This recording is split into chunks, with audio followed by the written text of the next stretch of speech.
Hi, I'm Tess, And I'm Sarah. and this is the Basically Bookish podcast. We recently finished Alchemized by Senlinyu, and we've got to talk to you about it. In this episode, we'll be giving you a spoiler free review and a summary of the dystopian fantasy that has completely taken over BookTok. To finish up the episode, we'll have a discussion of the book overall, which will include spoilers. And we will compare and contrast Alchemized to its original iteration, Manacled. Really quick, Sarah, you're Yeah. glowing this like green Oh and purple. Do God. you have your Christmas lights up? I don't, but the lamp that I used to have in here, it broke and now I have a new one and it has like little gems all over it. Oh, it's And so so that's cute. probably what it is. Yeah. I was wondering if the light was going to change because I had had the same light for so many episodes, but it fell on the ground and broke. No.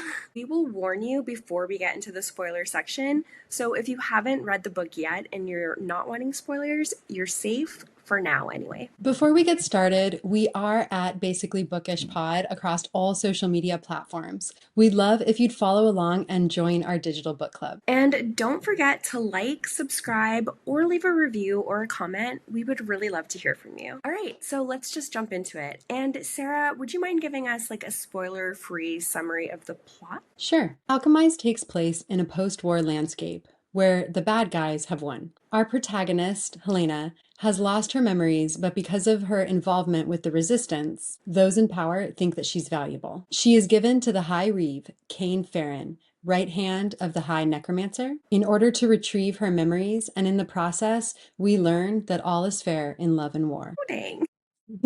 All right, so should we start with our individual star reviews? What star rating would you give this and why?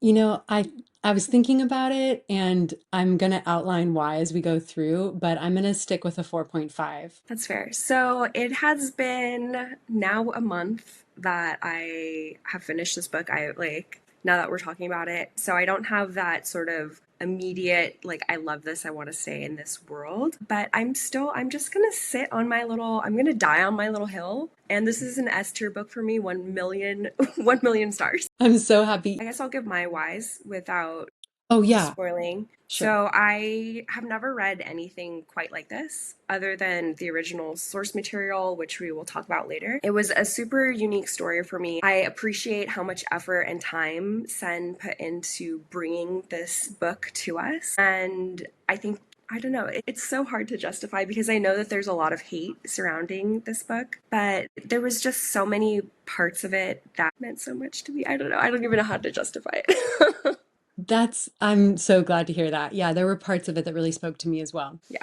Very Cain sweet. Farron, the man that you are. Yeah. Yeah, I felt like Cain Farron was such a more fleshed out character in this book. Before we get any further, let's just go ahead and do it. So, if you aren't aware, Alchemized is a reworked fan fiction that's based off of a book called, or a fan fiction called Manacled. Manacled is a fan fiction specifically about Draco Malfoy and Hermione. So it's this whole genre of fan fiction. Manacled kind of took over AO3 by storm. It was very well beloved by many, many people. Senlinyu got an offer to rework the fan fiction and make it a traditionally public book.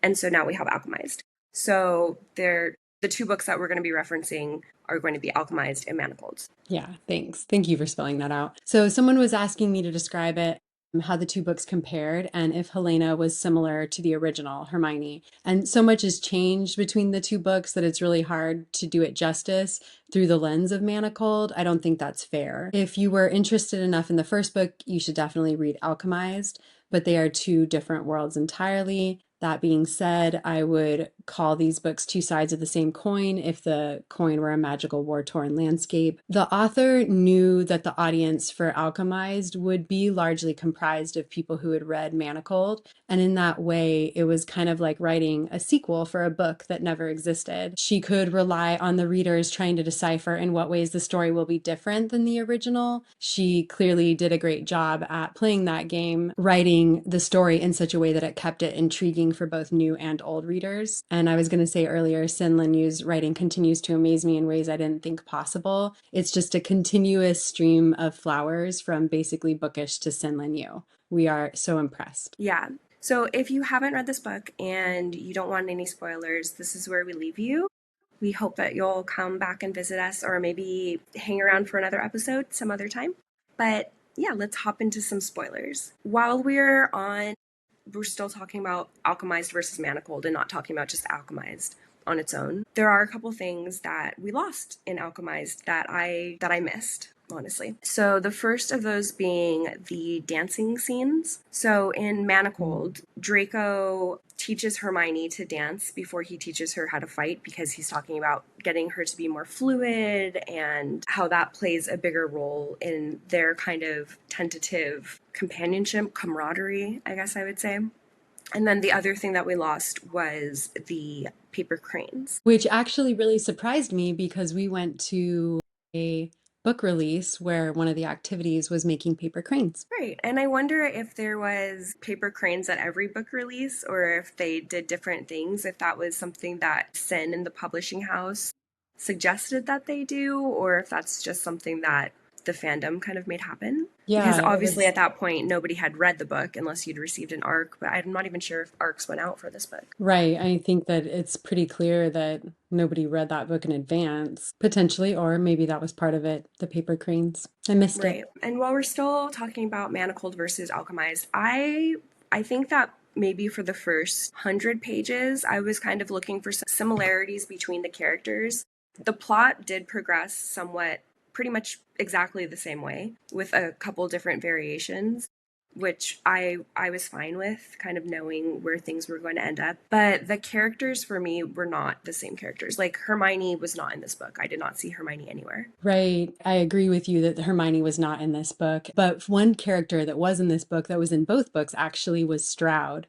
And I noticed that I came to hate Stroud with new levels of fury. There was this one scene where she told Helena that she was going to take her back to Central and pick who was going to have their way with her. To your point, it reminded me of the movie Avatar: Way of Water, the second Avatar movie, where the bad guy comes back and now he's an avatar. For me, that was Stroud. That's how it felt to have Stroud transferred in whole like that from one book to the other book. I hated Stroud in Manacle, but now in Alchemized, I was not able to rinse her of her previous book. And obviously, Senlinyu wanted to preserve her by keeping the same name. And it worked completely. I felt like I hated her with like a new vengeance. It was like I hate her, the sequel. Right. Yeah, I feel that Stroud, because Stroud was already an original character. She's not Yeah. a character from Harry Potter. Yep. And did you find it hard to read Alchemized and not compare it to Manacled? I think that I don't know that I compared like you said about maybe 15 chapters in you kind of are so removed from it that you don't think about it at all. But I did recognize aspects of the writer in the book, in both books. I was able to see Senlin Yu and like hear her voice really clearly through the two books. I thought that her writing has become more clear to me. Like, for instance, the medical aspect is still in the forefront, maybe even more so. She talks about a hallway being like an esophagus. She says that the endless shifts at the hospital begin to blur together, which, though a simple observation, it cannot be overstated and feels like it comes from experience, just the mundanity of it all. Yeah, absolutely. But like this stood in stark contrast for me to Aurelia, whose character completely changed for me. I never felt sorry for Astoria in the first book, but I did for Aurelia. I felt sorry for her pretty much the entire book. The relationship felt more justified in Manacled because I had an understanding of the backstory, but in Alchemized, it was just like a eugenic slap in the face for Aurelia. So let's leave Manacled in the past and let's just talk about Alchemized. What did you like about it? What were some of your highlights, favorite quotes, anything you want to share? Sure, yeah, absolutely love that this book meant so much to you and spoke to you in so many places. I felt the same way. I recognized parts of the book were so familiar at times of my life. Not all aspects of the book spoke to me. I felt like there was a real seeping darkness and death that came from the story. And maybe I'm just in a different place in my life right now. And so it was just a little too dark for me to relate to in some parts. I think I hang a little bit more hope than I felt like the story gave me. But to be honest, it actually ended a lot more hopeful than I thought it would. I think it just sort of beat me down in the middle. How about you? I think that the world can be a very cruel, forgiving place, and it's what we can take from the moments and relationships. There's so much that's outside of our control when we can find these little pieces or people that make us feel whole or something, or like some sense of like peace or happiness. I think that that's really important to hold on to. And I think that this book really highlighted that. I also just think that for me, it being winter, it being dark out and stormy, I love that Sen took me to this dark, desolate place where even the language is dark and dripping with kind of foreboding. So just being encapsulated in, I think, any sort of emotion so fully is going to move me to a place where I'm just a fan of the art, and it took me there. So I was happy with that. Yeah, there were so many parts of the book that rung true. There was a line in there that says, women are always defined by the lowliest thing that they can be called. And that stopped me in my tracks. It's probably the truest line I've ever read in any book before. Absolutely. Yeah, and honestly, there were so many times that it struck me that it was like, Kane is funny. Yeah. Like, he's funny. His dry humor, like, there was the scene where Stroud is talking to him and she's saying that he could have been a doctor. And he looks her dead in the eyes and he says, "Do you think they'll still hire me after I murdered someone in the reception area?" And then there's another time where he's talking to Helena and he's like, "Okay, well, imagine you're out in that bog that you're so fond of and you're collecting frogs or something." And I found myself like laughing out loud. I found his humor just to be so dry and so funny and unexpected in this dark, bleak place. And then you just have Farron just like, I don't know, I really enjoyed that. Also, Yeah. chapter 47 is the first chapter that the two of them hook up. And that chapter had me going from like squealing and kicking my feet and then to like crying immediately because I just like wish so badly that I could hug both of them. They just like truly don't get to have anything good in their lives, like not even for a moment. And I don't know, what is that? Is it Missenfreuden? What is that? There's like a German Yeah. word for essentially feeling joy from watching someone else's It's misfortune. Schadenfreude. Schadenfreude. And I definitely got a big kick of that reading this book. Oh, that's such an interesting observation. Yeah, thanks for sharing. That's a great way to put it. I also think that the whole story is an Ouroboros, and I thought that Mm, that was so beautifully done from the way that it's laid out, and even in all of the instances that happen. So if we think about it, Cain kills Apollo, starting the war, and Helena kills Luke, ending it. Lila is impregnated against her will by someone she loves being puppeted by somebody she hates, and Helena is impregnated against her will by someone she loves impersonating someone she hates. And it also kills me that Lila will never know, yeah, that's great. right? And that Lila will Another, never know. that Right. wasn't Luke that wanted that baby. So another example of this is the ending. Sorry. Another example of this is the ending, and even Helena's daughter is back in that place. She's an immigrant that's beholden to the holdfasts. The book starts with Helena not remembering who she is or what she's done, and it ends with the world not remembering her. There's so many instances of just the artistry in this book, Right. like God tier for me. Yeah. Wow. Yeah.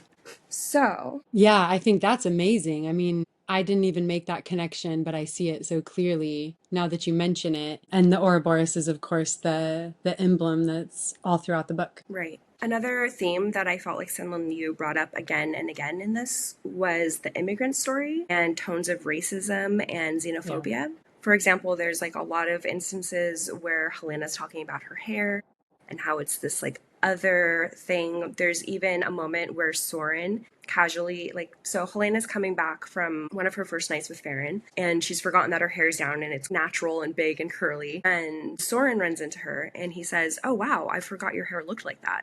It looks so pretty the way that you like braid it back these days." We also know that her father, right, Helena's father, had his own surgery back in his home country. But because the holdfasts and Palladia don't see manual surgery as anything, because they're all magical, so they use alchemy to perform their surgery. So he's essentially reduced to living in the slums. Very similar to a lot of immigrants who come over and their schooling, their training, their backgrounds means nothing. They're driving Ubers. Yeah, it doesn't translate. And I thought that that was so well done and just interwoven throughout the entire story in a way that felt very poignant. and I just really appreciate it. Yeah, yeah, I appreciate that you brought that up. I think that Helena's immigrant status was a large part of the driving forces against her.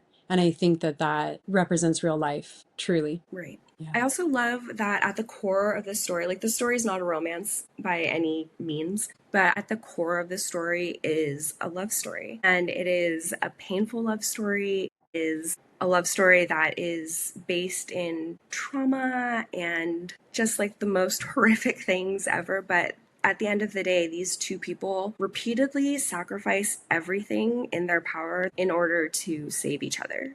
And I think that that's really sweet and lovely. Right. I feel like Cain is so determined to be lost once Helena was safe, but Cain just kept holding on because Helena was never safe. And that's the thing too, is that Cain sees himself as unredeemable. There's a line in there where he's talking to his chimera, Chimera, yeah. where he's talking to his chimera and he says, "We'll go out together, won't we, girl?" Bennett's last two monsters. And he sees himself as this monster. But even if we think about the chimeras are lashing out because they're in so much horrible pain. They're these like crazy mutations of animals that are just like lashing out. They don't know anything else other than darkness. So what do you expect? And I don't know, I found it beautiful. It actually, the Yeah. chimeras, is that how you Chimera. pronounce it? Chimera. Hmm. They actually remind me of a poem by Reich. The irrational anger that I felt when he said he was going to kill Amaris. I ripped my AirPods out. So mad. That like almost made me Why? cry, honestly, because it was just another thing that he was willing to sacrifice for Helena to keep her safe, to keep her and their daughter safe. Because you know he loved that little creature. Yeah, it was truly his first friend. So it's this quick excerpt from Letters to a Young Poet. And it says, "How can we forget those ancient myths from the beginning of all peoples? The myths of the dragons who turned into princesses at the last minute. Maybe every dragon in our life is a princess, just waiting to see us perform a beautiful, courageous act for once. Maybe every terror is, at absolute bottom, only something helpless wanting our help." Not Amaris. Well, that's beautiful. Yeah, that's really beautiful. There was this part where Helena looks over at Cain and says, "We did it, Cain." And I absolutely panicked. In that moment, I thought, no, this is a horror book. There's no way they're both going to survive. And so in that way, it did end a lot better for me.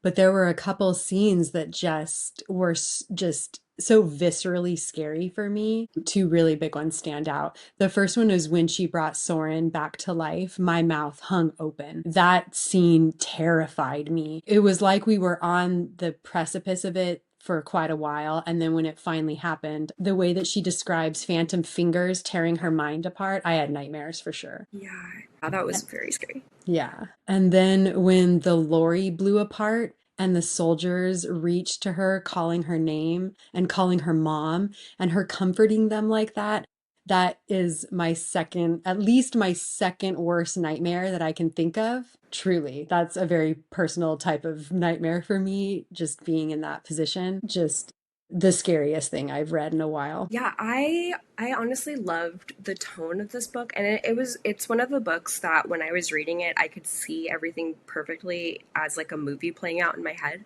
And I loved, like, I was getting like really like steampunk vibes from the world where there's like a lot of glass and metal, but there's also like jewels and like chains. And It was like very cool. mist, clouds Yes. of mist, and like she's just so good at describing like when you reach into something and it falls away, and like there's all these feelings that I had never really had someone like Senlinyu describe to me before, that I was able to just viscerally feel, especially when she was in the manor. That felt very real, and like I could see everything exactly where it was. She does such a good job of describing it. But yeah, I agree, like a darkened, misty vibe, but not in a warm, cozy way, in a very dead, scary way. Right.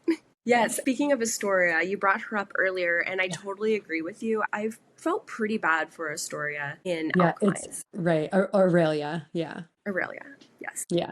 I did the same thing. I felt like in this book, I was able to better understand the story from so many different points of view. I could really put myself into the shoes of Luke and Lila and Cain and Helena all pretty equally. And so when Helena comes clean about the bomb, and Lila says, I couldn't believe it could have happened. And then she sort of fades off and she says, but then I thought about how withdrawn you had got. And in that conversation, the whole book became for me a deeper commentary on what it looks like when you subvert your friends and family to plan like destruction on like a large scale. I suddenly saw Helena as a villain to Lila in a lot of ways. There was like a betrayal there. Like you were saying, like that TikTok about seeing everything from Aurelia's point of view. I was able to see a much more complete picture of it. And it was a lot harder to say good guys and bad guys in a lot of ways. It was just, I guess, like you had said earlier, this book is not a romantasy. It's not a dark romance. It's a story of near complete loss. And I would put it under the category of war fantasy book, if there is a genre for that, Yeah, because and that's that's something you pointed out about not knowing who is the right, like who's the bad guy, and I think that that was very intentional, is that as we're moving through, we learn more and more that like the religious dogma that they're kind of controlling this population around is all bullshit. Like it right. didn't actually even happen the way that they said that it did. And honestly, with Lila, by the end of the book, like I'm not a Lila fan at all. Like I think Lila kind of sucks. Right. She can pick up her arms and drop them at will. She literally did that.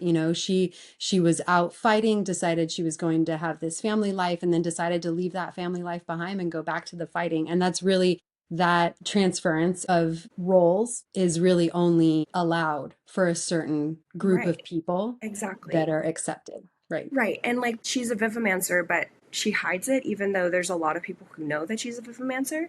But because Helena is a vivomancer, like they sterilize her. She's not allowed to have children. The only way that she is allowed to live is if she gives up her life force to purge her soul. That is insane. The necromancers and the holdfasts, in a way, are just two sides of the same coin. I do like that we didn't have any distinct good or bad people, because at the end of the day, I don't really think that the world works that way. Right. Right. Yeah. Do the ends justify the means?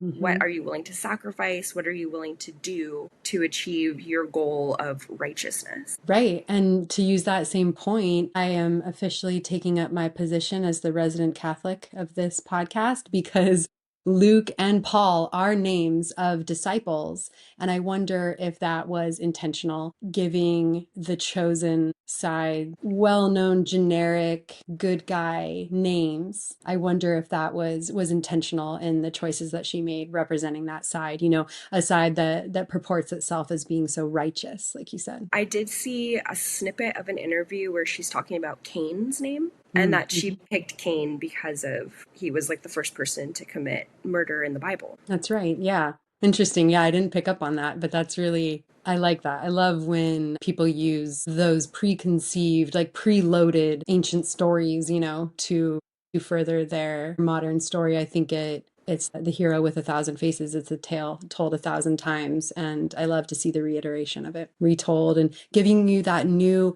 perspective. There is no good and bad. And this is a more realistic view of what life is really like. Complicated, messy, dark, and parts of it are irredeemable. Parts of it are so beautiful and fulfilling. That's right. And we gotta hold on to those parts and fight like hell for them. That's right. I just love that. While you're out in that bog you're so fond of, collecting frogs or whatever. Like, Cain. Yeah, but the part when he mouths off about, you think they'll forgive me for killing that man in the waiting room or whatever, that was like, okay. Top tier. Like, come Yeah, on. very fun. Okay, so I've got a couple questions. Just like a couple questions in Sure. general. Okay, so one thing that struck me when finishing the book was I could not believe at the end of the book that she didn't tell Matron Pace to get out of HQ during the final battle, but she warned Shishio. Why? Yeah, why do you think that was? I thought maybe I had missed something where it was intentional. I was so confused. I guess she was just flustered and in a panic, but I was like, why would you not tell Matron Pace like to leave?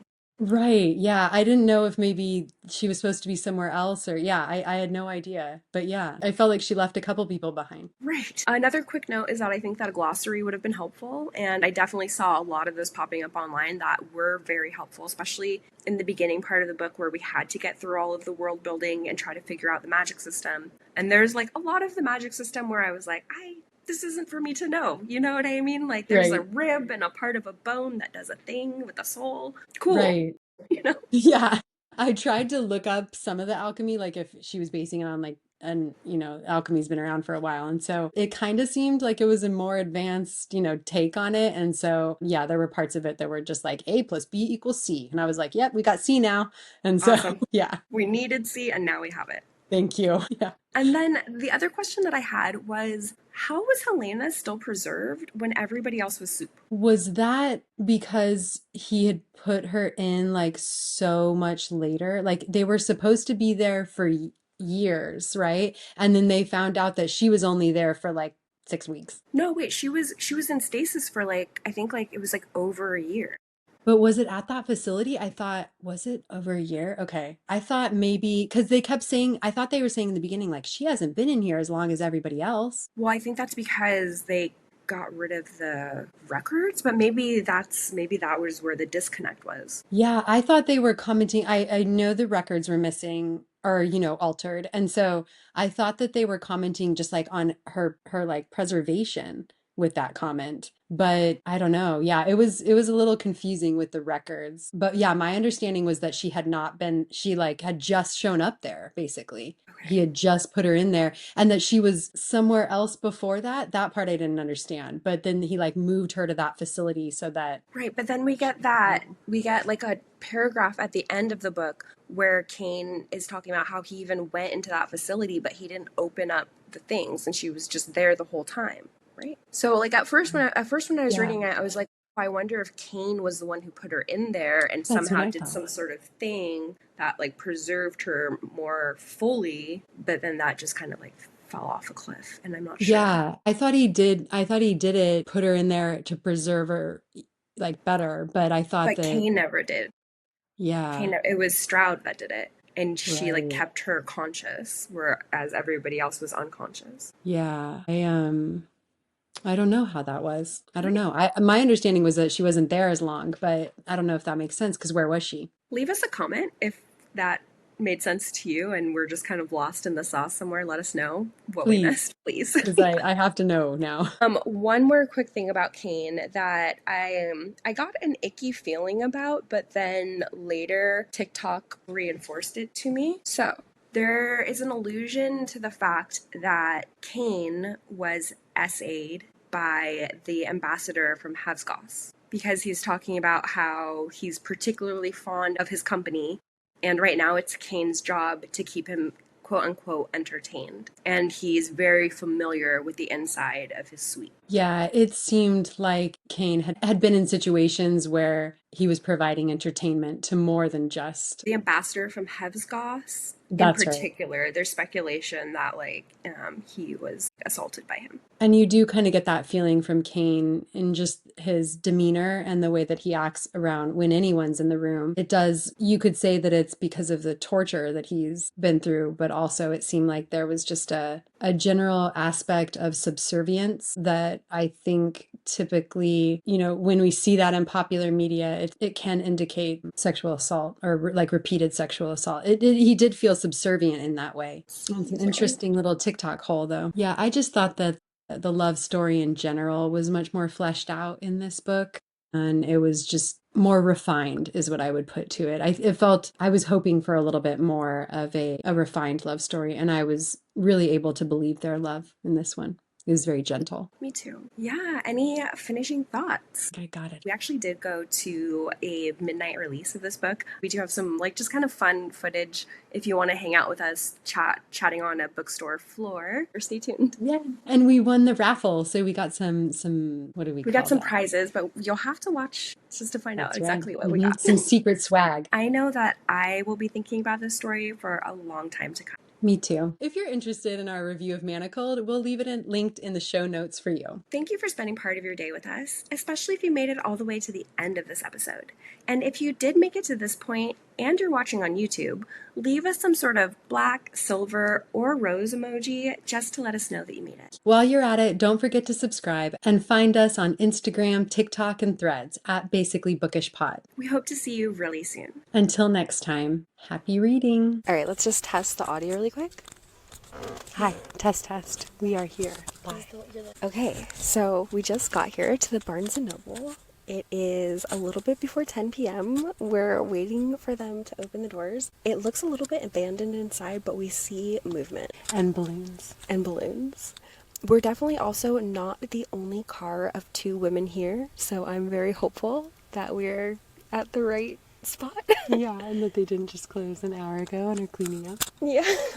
I'm wondering, do you know if this happened at like every Barnes & Noble, or is it just a select like few? I don't know. I saw some like TikToks of people were like showing the Target and stuff like that and other Barnes & Noble at like 10 o'clock, and they were getting their books at 10 o'clock. Oh my goodness. So there is a very good chance that we could be home and in bed before midnight. Or reading. Probably reading. Okay, we will check in again soon. Is there anything else you want to say? No, wish us luck. We're so excited. So excited. Okay.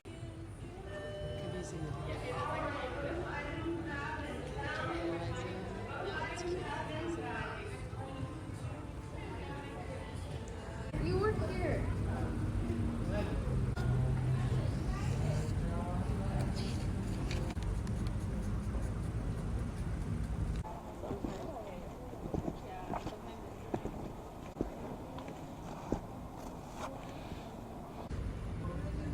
I think I have them on backwards for sure.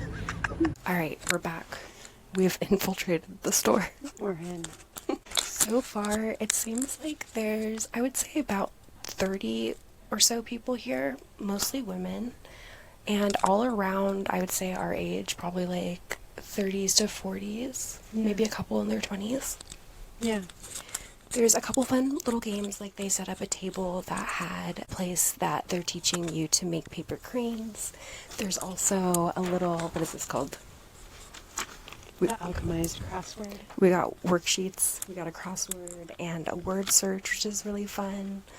A little rose, super cute. And right now they're actually playing a game in the store where they've hidden a dragon. Yeah, a dragon and Another object. First, I think people were assuming they were plushes, but they had to make an announcement saying that they're not actually plushes, they're just some sort of like printed object.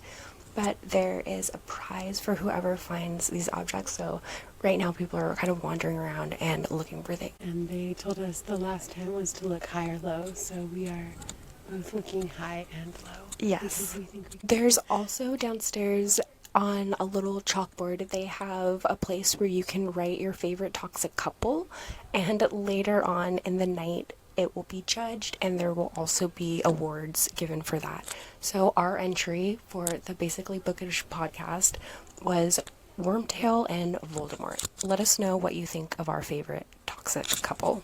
I think we're gonna win that too. They also were serving some snacks that are themed for Alchemised down there in the cafe, and we haven't gotten anything, but they were really popular. Yes, they had 3 different drinks, and they looked tasty, but we didn't see any ingredient lists, actually. Right, it was called the High Reeve, the Palladia, and the Resistance. Yeah. All right, we are off to find some dragons, but we will check in later. We're hoping to make it till midnight. It turns out that they're actually going to be releasing the book at midnight. Which was a surprise to us. That's new stats. We have hope that we'll make it until midnight because I would like to leave here with a book. Okay, I was told that that hint was too vague. So here's another hint. Children are the future. Oh, the children's section. It is not hidden in the children's department. Oh, children are the future. A riddle. Children are the future, but this is not hidden in the children's department. Well, we're in the young adults. We are in the young adults. Interesting. Anyway, I've picked up Red Rising. I may bring this home, but I would like to bring home Alchemized. We can see if we can stay up that late. Keep your fingers crossed from us. We'll check in. Oh,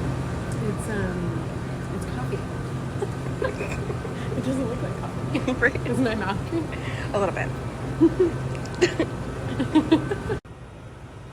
Oh, she's a dog. Yeah, it made your mouth green. Did it really? Yeah, immediately. 8, 7, 6, 5,